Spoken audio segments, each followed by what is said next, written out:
Now we are at question 7b. Now question 7b, guys, as you can see, it goes on as 7.8, which means you will be using the same document as 7a. And it even says retrieve the spreadsheet 7a. So 7a is here on my desktop. It's saved as question 7a and my examination number. I open it up, and here I have what exactly the same as I have typed in question 7a. So it says retrieve the question 7a, done. Perform the following editing instructions in the spreadsheet as indicated below. So they have instructions up to 17, and then they have the example of how it should look like when you are now done. So I'm going to go to the instructions. It says change the main heading in cell A1 to bold uppercase font size 14, and it's 3 marks. So I know 1 mark, 1 mark, 1 mark. So I'm going to just click on 1A. Then in my font section, I'm going to click on the bold. It is already in uppercase, so bold is done, uppercase is done. Now font size 14. So I'm going to go to my font size button and click on 14. Done. So 7.9.1 done. 7.9.2. Insert an open row between A1 and A2. So to insert the open row, I am highlighting this A2. I'm just going to make my Excel full screen. I'm highlighting A2. And then in the cell section, I am clicking on this insert picture. It moves the sentence down and it gives me this open row that I require. So insert open row, done. Replace the column heading company with institution. So this word company must not be company, it must now be institution. Okay. Done. Change the column headings to bold, June, July, August. So I'm going to highlight those 3 column headings and I'm going to bold them. That's done. Center the column headings. We did that in question 7a. We don't have to do it again. Insert a blank row after row 8. Why? Okay. So I'm going to highlight row 9. Again, I'm just going to click on this insert so that there's an open row under row 8. Insert a blank row after row 8. I have a blank row after row 8. Insert the contents in the blank row created. So now we have new information. We have PEC. I press tab, 10, tab, 15, tab, 10. Okay. Change the width of the column B, C, and D to size 10. So you're going to highlight row B, C, and D. So you highlight them by clicking on the numbers and dragging, or clicking on the letters and dragging to the right. Go to Format. Go to Column Width. And then you type in 10. It doesn't make that big of a difference, but you can see it. 9.9. Insert column E as shown in the spreadsheet. So column E is a new column that we need to insert. Sorry. Registration will go on to the side. Row 6, we now type total delegates registered. Then we have all of these question signs. You don't have to type them because they will be formulas. Okay, so we now have total delegates registered. Merge the range B5 to E5. So B5 to E5 we now have to merge. So I'm clicking on B5, holding in my mouse button and then dragging to the E column. And then in my alignment section, I click on this merge and center button. When it's full screen, you can actually see the words merge and center. You can just click on them. So, done. Use a formula to calculate the totals in the range E7 to E11. So we have E7 to E11. So we have to use a formula, so we start with our equal sign.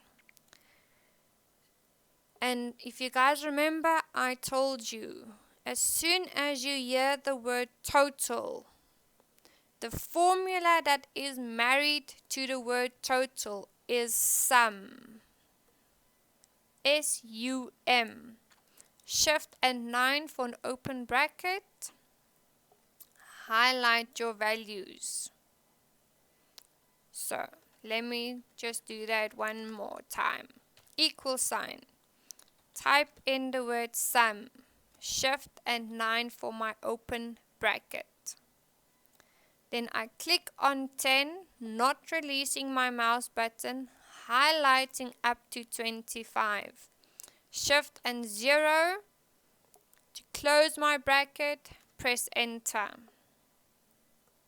Okay, so as soon as you have your first calculation done, we click on that nice little autofiller. So as soon as your mouse cursor changes to this plus sign, you click, do not release, and drag down. It autofills the formula down. Okay. So that is 9.11 done.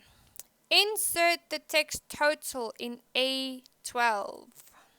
So A12 is here. We type in the word total. Use a formula to calculate the totals in B12 to E12. Okay, so B12 is this one. Again, we're going to say equals sum, shift and 9. Click on 10, highlight all the way to 20, second 20, shift and 0, enter. Click on it, get that autofiller and drag it to the right. Okay. Insert the text in cell A14 as shown. So A14. Difference between total registered in June and August.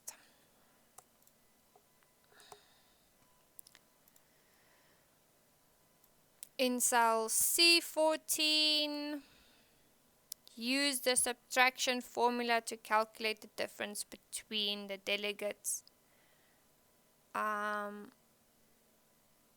C14 will not work for me, guys, because it is in our sentence. I'm going to use F14.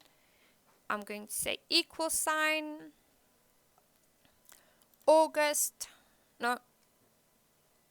June minus August, enter. So it's a subtraction, so subtraction is the minus sign. You guys should know that. You are doing maths. Done. 7.9.16. All figures displayed must be integers and centered in each column. So integers just mean there should be no decimals. So I'm highlighting all of my figures. They are all integers because none of them have decimals. And then just click on the center in the alignment section. Okay. This lonely one, center it as well. Done. Redo the borders. So I'm just going to go and highlight all the things that I have typed. Click on borders and say no border. Click on border, click on no border. So you remove everything and we are going to start from scratch. Outer borders must be 2 1/4 thick and the bottom border must be 1 1/4 thick. So it should look exactly as the one in our question paper. So let's start. I am going to do the inside borders first and then do the outer border. So I'm highlighting institution and say outside border. I'm highlighting this blank one, say outside border. I'm highlighting all of these names up to Fort Hare and say outside border. And then I am highlighting total, say outside border. I am highlighting registration. Just remember that total delegates registered must be a big column, otherwise it's not going to print properly.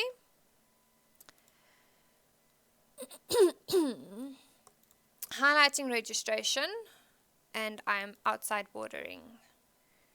June, July, August, total delegates. All of these, all of those, and all of those.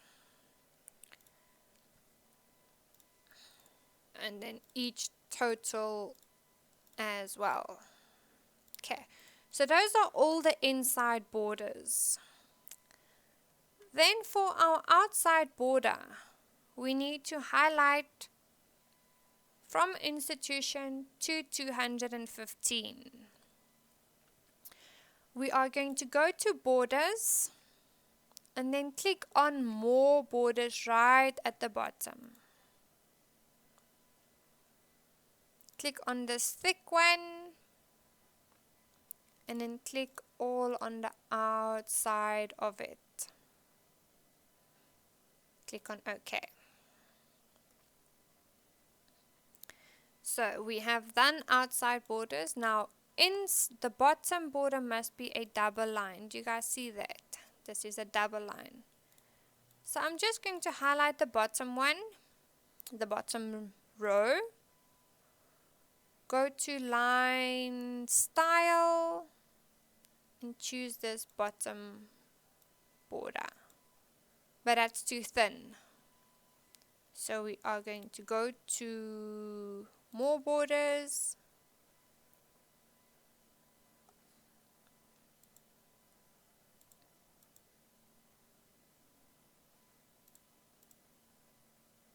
and then click on outside. I am now wondering why I cannot change the border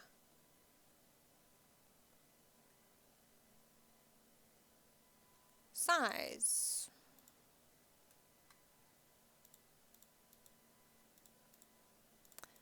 No matter, just use it as is. Bottom border, it's double, that's fine. Check. And then that is the end of question 7b. For a total of 300 marks of your question paper and 70 for question 7.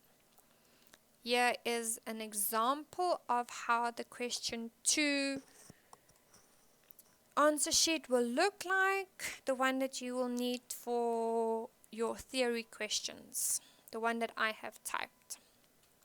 So for question 7b now, I'm going to save as, go to where I'm saving, change this A to a B, click on save,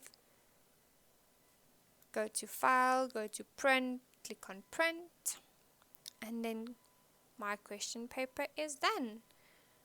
And then again, please make sure that when you submit, they are in alphabetical order, and please do not let any lecturer staple your question papers together. Hope you guys enjoyed it. If there's any questions, like I said, please ask me on WhatsApp, and I will try to get back to you as soon as I can. Good luck, guys, and may the odds ever be in your favor.